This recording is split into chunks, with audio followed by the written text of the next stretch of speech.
આવો વૈષ્ણવી સત્સંગમાં આપ સૌ મિત્રોનું સ્વાગત છે। તો મિત્રો, આજના આ વિડીયોની અંદર આપણે રુદ્રાક્ષ ધારણ કરવાનો મહિમા જે શિવ પુરાણમાં દર્શાવ્યો છે તે આપણે સાંભળવાનો છે। રુદ્રાક્ષ પહેરવું એ ફેશન નથી, તેનો શું મહિમા છે, શું રહસ્ય છે અને જે ધારણ કરવાથી શિવજીએ શું કહ્યું છે તે આપણે આ વિડીયોની અંદર સાંભળશું। તો સુતજી કહે છે, હે જ્ઞાની ધ્યાની મુનિઓ, હવે રુદ્રાક્ષનો મહિમા શું છે તે સંભળાવો। ત્યારે રુદ્રાક્ષના મહિમા વિશે હું તમને ટૂંકમાં કહું છું। રુદ્રાક્ષના દર્શન પણ મંગલકારી અને કલ્યાણકારી છે। રુદ્રાક્ષના દર્શન તથા તેનો સ્પર્શ પણ પવિત્ર અને મંગલ છે। રુદ્રાક્ષના સ્પર્શથી, જપથી પાપનો નાશ થાય છે। સુખ, શાંતિ, આનંદ, ઉમંગ અને ઉત્સાહ પણ મળે છે। તે આરોગ્યને સુઘાડ રાખનારું છે। અગાઉ શિવજીએ દેવતાઈના 1000 વર્ષો લગી તપ આરંભેલું। જ્યારે તેમણે નેત્ર ખોલ્યું ત્યારે ચક્ષુઓમાંથી સરી પડેલા 2 જળબિંદુઓ જે રુદ્રાક્ષના વૃક્ષ રૂપે સાકાર થયેલા છે, ભગવાને ભક્તોને પ્રસાદી તરીકે આપેલા છે। ભક્તોએ તે ધારણ કર્યા એટલે ભક્તો પણ તેના થકી પવિત્ર મંગલ બન્યા। આમ આ મણકા પવિત્ર અને કલ્યાણ કરનાર છે, પવિત્ર છે, દિવ્ય છે। તમે ધ્યાનપૂર્વક સાંભળો। આંબળા જેવડા રુદ્રાક્ષના મણકા અતિ ઉત્તમ કહેવાય છે। બોર જેવડા મધ્યમ અને ચણા જેવા અધમ છે।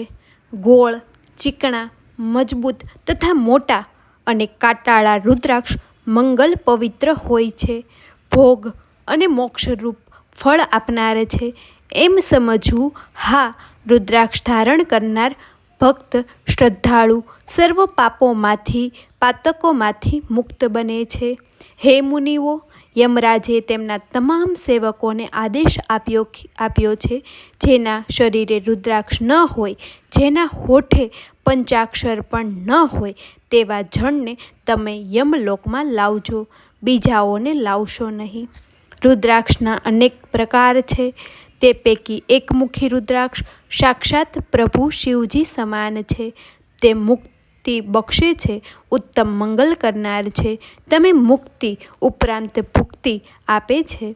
એકમુખીથી 14 મુખી સુધીના ભેદવાળા રુદ્રાક્ષ પ્રાપ્ત થાય છે।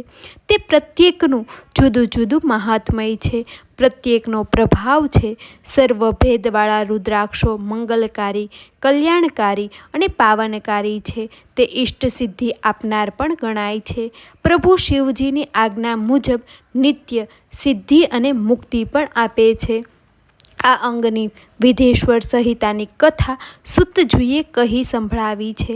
તે શિવજીની આજ્ઞાથી સર્વ સિદ્ધિઓ તથા મુક્તિ આપનાર છે। હે જ્ઞાનીઓ સજ્જનો, ભગવાન સદાશિવનો વાસ ન હોય તેવું કોઈ સ્થળ નથી હોતું। તે સઘળી જગ્યાએ વસે છે।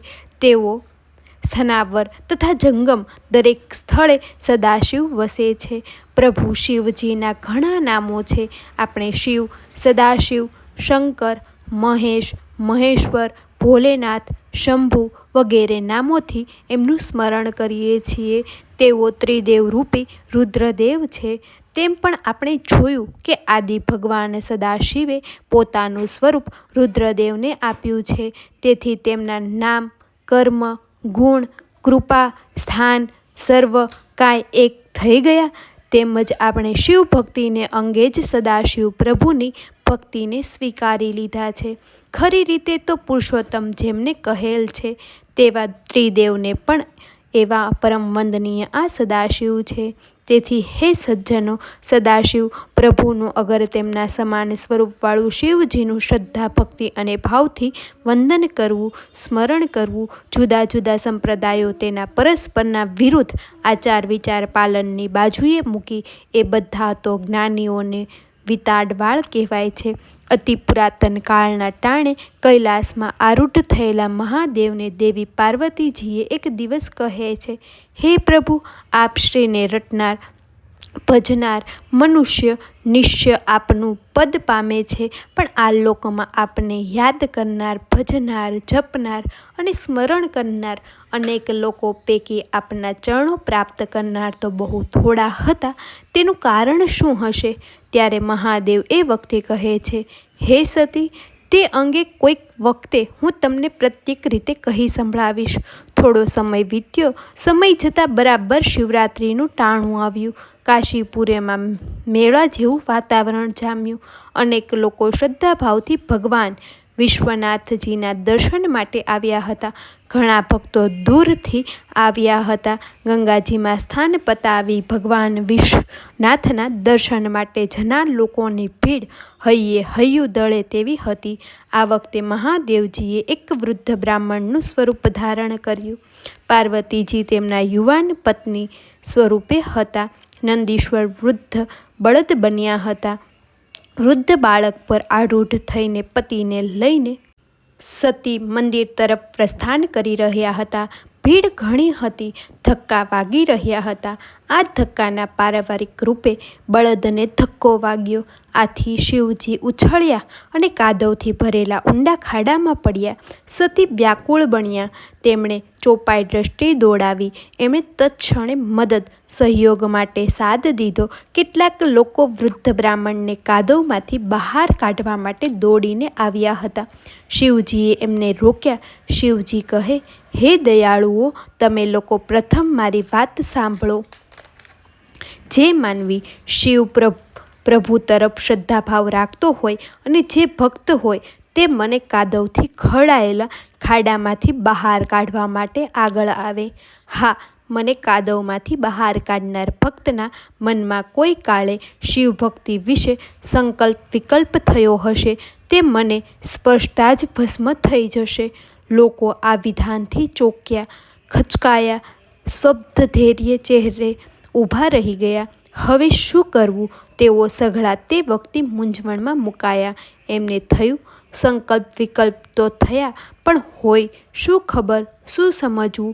લોકો ડર આશંકાથી ચાલતા થઈ ગયા. દરમિયાન ટોળામાંથી એક વ્યક્તિ ઝડપથી આગળ આવી. ઘણા લોકો તેને જોઈને વ્યાતાંગ વાક્યો ઉચ્ચારવા લાગ્યા અને કોઈકે ગાંડો પણ કહ્યો. આગળ આવનાર તે વ્યક્તિ તેના પ્રતિ ધ્યાન આપ્યું નહીં. પેલી વ્યક્તિ વૃદ્ધ બ્રાહ્મણ સામે જોઈને કહે, હે બ્રાહ્મણ દેવતા, હું ગંગા સ્નાન કરીને પૂર્ણ કરીને આવ્યો છું. હા, મારા કોઈ પાપ હશે તો ગંગા સ્નાન પછી તે અવશ્ય ધોવાઈ ગયા હશે. મને પ્રભુ વિશ્વનાથ પ્રત્યે અપાર અખૂટ શ્રદ્ધા છે, ભાવ છે. મને વળી મરવાથી થોડી બીક નથી. હે બ્રાહ્મણ દેવતા, તમારો હાથ મારા હાથ તરાપ લંબાવશો. હું તમને ઊંડા આ ખાડામાંથી બચાવવા માટે તત્પર છું. ઈશ્વર ઈચ્છા મુજબ સઘળું સારી બની રહેશે. આ વખતે શિવજી તેને નમ્ર ભાવે પ્રેમાળ સ્વરે કહે છે, હે દયાળુ પરોપકારી સજ્જન, જ્ઞાની સદગૃહસ્થ, તારું કલ્યાણ થશે, મંગળ થશે. તું આ કાર્ય કરવાથી દુર્લભ ધામને પામીશ. વૃદ્ધ બ્રાહ્મણ રૂપે શિવજીએ હાથ લંબાવ્યો. પેલી વ્યક્તિએ પણ હાથ લંબાવ્યો. તેણે શિવજીના હાથનો સ્પર્શ કરવાથી તત્પર દાખવી. ત્યાં જ અદ્ભુત વાત બની. ચમત્કાર થયો. શિવજી, પાર્વતીજી, નંદીશ્વર અદૃશ્ય થઈ ગયા. પ્રભુ વિશ્વનાથ ભગવાનનો આવો ચમત્કાર દ્રષ્ટિદંડ નિહાળી સૌ હોઠ વચ્ચેથી જય ઘોષ થયો. પ્રભુ શિવજી દયાળુ છે, મંગલકારી છે, પાવનકારી છે. તેમના નામનું રટન, તેમનું મંગલ સ્મરણ, પૂજન અર્ચન મનુષ્યને સુખ, શાંતિ અને ઉમંગ બક્ષે છે. આ રીતે શિવપુરાણમાં મહાદેવજીએ કહ્યું છે કે રુદ્ર ધારણ કરવું જોઈએ, જેનાથી આપણને સુખ શાંતિ પ્રદાન થાય છે. અને રુદ્રાક્ષ એ ભગવાન શિવજીનું એક આંસુના બિંદુમાંથી જન્મેલું રુદ્રાક્ષ છે, જે આપણે ધારણ કરવું જોઈએ. તો મિત્રો, આજે આપણે શિવપુરાણમાંનો એક અધ્યાયમાંનું રુદ્રાક્ષ ધારણનો મહિમા અને તેની વાર્તા સાંભળી છે. જો તમને આ વિડીયો પસંદ આવ્યો હોય તો વિડીયો લાઈક કરી દેજો અને આવી જ રીતે શિવ મહાપુરાણના અધ્યાયોના સાંભળવા માટે ચેનલને સબસ્ક્રાઈબ કરી દેજો. અને હા, કમેન્ટ કરવાનું નહીં ભૂલતા. કમેન્ટમાં હર હર મહાદેવ, ઓમ નમઃ શિવાય.